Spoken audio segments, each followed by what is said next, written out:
નમસ્કાર મિત્રો, આજનું વ્યક્તિ વિશેષ.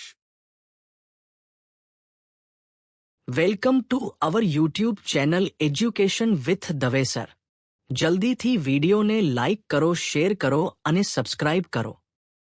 આજે આપણે વાત કરીશું ગુજરાતી સાહિત્યના એક એવા વ્યક્તિત્વની જેમને પંડિત યુગના એક મહાન વિદ્વાન તરીકે ઓળખવામાં આવે છે, શ્રી રામપ્રસાદ બક્ષી.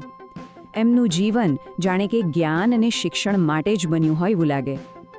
એક આખું જીવન જ્ઞાનને સમર્પિત. વિચાર તો કરો. પણ સવાલ એ છે કે કોણ હતા આ રામપ્રસાદ બક્ષી?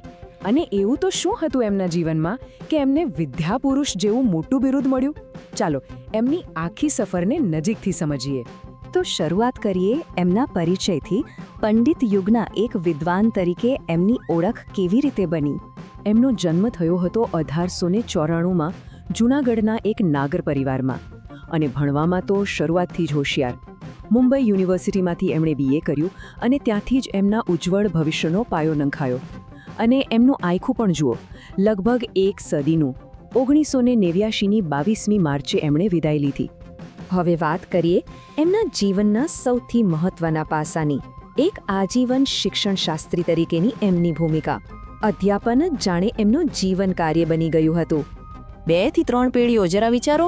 આ કોઈ નાની સૂની વાત નથી. આ એક જ આંકડો બતાવી દે છે કે એમનો પ્રભાવ કેટલો મોટો હશે. કેટલી બધી પેઢીઓને એમણે પોતાના જ્ઞાનથી માર્ગદર્શન આપ્યું. એમના વિદ્યાર્થીઓની સંખ્યા જ પોતે એક બહુ મોટો વારસો છે. એમની કારકિર્દી પર નજર કરીએ તો એ માત્ર પ્રોફેસર કે પ્રિન્સિપાલ જ ન હતા. રિટાયર થયા પછી પણ એ માંદ સલાહકાર તરીકે સંસ્થા સાથે જોડાયેલા રહ્યા. મતલબ કે શિક્ષણ સાથેનો નાતો ક્યારે તોડ્યો નહીં. એમની વિદ્વત્તાનો ડંકો એવો વાગતો હતો કે મુંબઈની મીઠીબાઈ કોલેજ હોય કે વડોદરાની MS યુનિવર્સિટી, બધી મોટી સંસ્થાઓ એમને બોલાવતી. આ બતાવે છે કે શિક્ષણ પ્રત્યે એમને કેટલી ઊંડી નિષ્ઠા હતી. ચાલો હવે આગળ વધીએ અને વાત કરીએ એમના સાહિત્યિક યોગદાનની. કારણ કે એમનો પ્રભાવ માત્ર વર્ગખંડ પૂરતો સીમિત નહોતો. એમના મુખ્ય લેખિત કાર્યોમાં 3 નામ ખાસ આવે છે: વાંગ્મય વિમર્શ, નાટ્યરસ અને કરુણરસ. આ એવા ગ્રંથો છે જેનાથી એમણે સાહિત્ય વિવેચનના ક્ષેત્રમાં બહુ જ મોટું યોગદાન આપ્યું. અને મજાની વાત એ છે કે આજે પણ જે લોકો આ વિષયનો અભ્યાસ કરે છે એમના માટે આ પુસ્તકો એક ગાઈડ જેવા છે. અને એમનું કામ કંઈ ખાલી લખવા પૂરતું જ નહોતું, ખબર છે? એ તો ભારતીય જ્ઞાનપીઠ પુરસ્કાર જેવી દેશની સૌથી મોટી સાહિત્યિક સંસ્થાની સલાહકાર સમિતિમાં પણ હતા. આ બતાવે છે કે નેશનલ લેવલ પર એમના જ્ઞાન અને સમજદારીનું કેટલું માન હતું.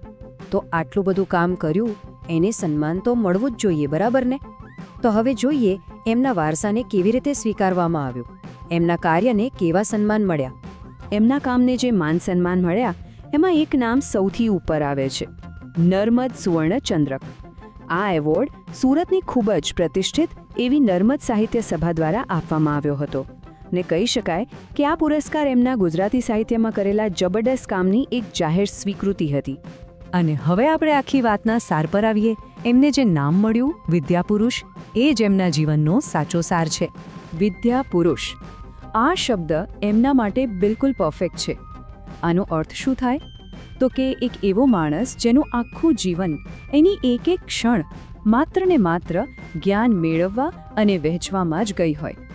આ કોઈ ખાલી ટાઇટલ નથી, આ તો એમના જીવનની હકીકત હતી. એકદમ સાચું સત્ય. ટૂંકમાં શ્રી રામપ્રસાદ બક્ષીનું જીવન જ્ઞાનની પ્રવૃત્તિઓથી એટલું ભરેલું હતું, એટલું સમૃદ્ધ હતું કે એમને વિદ્યાપુરુષ કહેવા એ જ એમના માટે સૌથી મોટી અને સાચી શ્રદ્ધાંજલિ છે. તો અંતે એક સવાલ મનમાં આવે છે: રામપ્રસાદ બક્ષી જેવા વિદ્વાનોનો જે આટલો મોટો વારસો છે એને આજના આ ડિજિટલ સમયમાં આપણે જીવંત કેવી રીતે રાખી શકીએ? શું કરી શકીએ જેથી આવનારી પેઢીઓ પણ એમના જીવનમાંથી પ્રેરણા લેતી રહે? પૂરો વિડિયો જોવા બદલ આપનો આભાર. જો આપને વિડિયો ગમ્યો હોય તો ચેનલને સબસ્ક્રાઇબ કરવાનું ભૂલતા નહીં, સાથે શેર કરવાનું પણ ભૂલતા નહીં.